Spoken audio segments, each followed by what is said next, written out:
दोस्तों, हाल ही में आई हिंडनबर्ग की रिपोर्ट में भारत के सिक्योरिटीज एंड एक्सचेंज बोर्ड यानी सेबी की मौजूदा चेयरमैन माधवीपुरी बुच और उनके पति धवल बुच पर वित्तीय अनियमितता का आरोप लगाया गया है।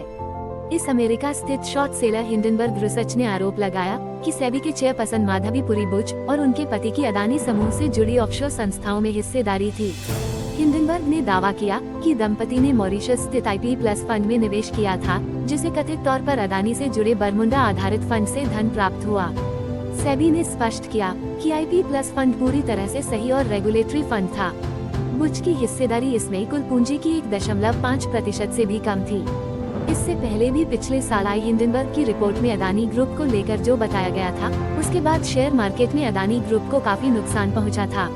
दोस्तों, इन सभी मामलों को देखते हुए आप लोगों के मन में सवाल आ रहा होगा कि आखिर ये हिंडनबर्ग क्या है। आइए इसके बारे में जानते हैं। दोस्तों, हिंडनबर्ग एक अमेरिकी रिसर्च कंपनी है। इसकी शुरुआत नेट एंडरसन नाम के अमेरिकी नागरिक ने की थी। बता दें, ये कंपनी फॉरेंसिक फाइनेंस रिसर्च, वित्तीय अनियमितताओं की जांच और विश्लेषण, अनैतिक कारोबारी तरीकों, गुप्त वित्तीय मामलों और लेनदेन से संबंधित जांच करती है। ये कंपनियों पर अपनी रिपोर्ट के जरिए उनकी पोजीशन बताती है, जिसके जरिए ये भी पता चलता है कि कंपनियों की पोजीशन में क्या कुछ गिरावट आने वाली है। ये कंपनी साल 2017 से काम कर रही है और उसने दावा किया है कि उसने अब तक 16 ऐसी रिपोर्ट्स जारी की हैं, जिनमें अमेरिका की सिक्योरिटीज एंड एक्सचेंज कमीशन के अलावा देश विदेश की कई कंपनियों में गैरकानूनी लेनदेन और वित्तीय अनियमितताओं को उजागर किया गया है। बीबीसी की एक रिपोर्ट के अनुसार हिंडनबर्ग ने दावा किया है कि हिंडनबर्ग रिसर्च कंपनी अपनी रिपोर्ट्स और दूसरी तरह की कार्रवाइयों से पहले भी कई कंपनियों के शेयर्स गिरा चुकी है। इस खबर को सुनकर अब बहुत से लोगों के मन में अब सेबी को लेकर कई सारे सवाल उठ रहे होंगे कि सेबी क्या है, इसे क्यों बनाया गया, आखिर इसका काम क्या है और ये उसमें कितना सफल रहा है। दोस्तों, मोटे तौर पर ये जान लीजिए कि भारत में ये सिक्योरिटीज और कमोडिटी बाजार को रेगुलेट करने का काम करती है, जिसमें कंपनियों के शेयर, पूंजी निवेश, म्यूचुअल फंड आदि सभी आते हैं। ये इस बाजार की प्रमुख रेगुलेटरी अथॉरिटी है। इसकी स्थापना निवेशकों के हितों की रक्षा, प्रतिभूति बाजार को रेगुलेट करने के साथ विकास को बढ़ावा देने के लिए की गई थी। आइए विस्तार से इसके बारे में जानते हैं। सबसे पहले जानते हैं कि सेबी की स्थापना कब हुई। दोस्तों, सेबी का गठन भारत सरकार द्वारा एक प्रस्ताव के माध्यम से 12 अप्रैल 1988 को एक गैर वैधानिक निकाय के रूप में किया गया। ये वो दौर था जबकि हर्षद मेहता के शेयर घोटाले के बाद देश का वित्तीय सेक्टर हिल गया था। शेयर बाजार को लेकर तमाम तरह की बातें कही जाने लगी थीं। तब शेयर बाजार में काफी गड़बड़ियों, शेयरों में इनसाइड ट्रेडिंग के जरिए असर पैदा करने जैसी खबरें आती थीं। सेबी अधिनियम 1992 के लागू होने के बाद 30 जनवरी 1992 को इसे वैधानिक दर्जा प्राप्त हुआ। इस परिवर्तन ने सेबी को अधिक अधिकार और स्वतंत्रता के साथ काम करने की अनुमति दी, जिससे वो शेयर बाजार और पूंजी निवेश सेक्टर को असरदार तरीके से रेगुलेट करने में सक्षम हो सका।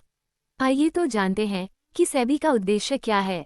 दोस्तों, सेबी के प्राथमिक उद्देश्यों में सबसे बड़ा काम यही है कि पूंजी निवेश का क्षेत्र सुरक्षित और पारदर्शी रहे। इसमें गड़बड़ियां और करप्शन नहीं हो। मुख्य तौर पर इसके उद्देश्य इस तरह हैं: निवेशकों के हितों की सुरक्षा सुनिश्चित करना, धोखाधड़ी वाले तौर तरीकों और प्रक्रियाओं को रोकने के लिए स्टॉक एक्सचेंज और म्यूचुअल फंडों के कामकाज को सही तरीके की प्रक्रिया के तहत लाना और क्रियान्वित करना। इसके अलावा निष्पक्ष प्रथाओं को बढ़ावा देना और बाजार की दक्षता बढ़ाना।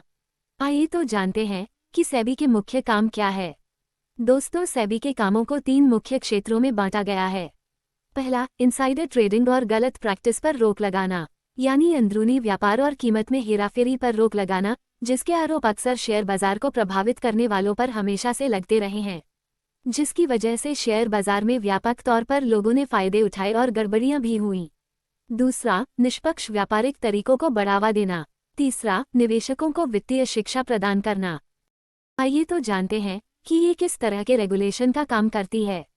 दोस्तों, ये दलालों और कंपनियों सहित बाजार सहभागियों के लिए नियम और रेगुलेशन स्थापित करने के लिए काम करती है।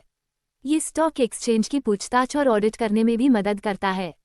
इसके अलावा कारपोरेट अधिग्रहण की प्रक्रिया को रेगुलेट करने में भी सहायता करता है। आइए तो जानते हैं कि इन सब के अलावा सेबी और क्या काम करती है।